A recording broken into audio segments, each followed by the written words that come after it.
Делаем елочные игрушки своими руками. В прошлом видео мы с вами открывали адвент-календарь, а в этом мы будем делать новогодние украшения, которые предлагает сам сделать адвент-календарь. Инструкция достаточно проста: вырезать, продеть веревочку, добавить элемент и готово. Для удобства вырезаю отдельные части, чтобы можно в дальнейшем ровно и аккуратно разрезать. Лучше всего это сделать маникюрными ножницами, которых, к сожалению, у меня нет.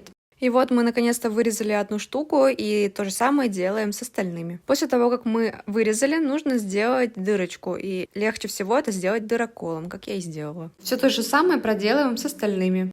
После этого вырезаем маленькие элементы. Магия перехода. Решила взять вязаную нитку, чтобы продеть через отверстие.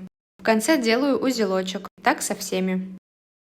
И вот что у нас получилось, но это еще не все, нужно приклеить маленькие элементы. Клею на обычный клей-карандаш. И вот такие украшения на елку у нас получились.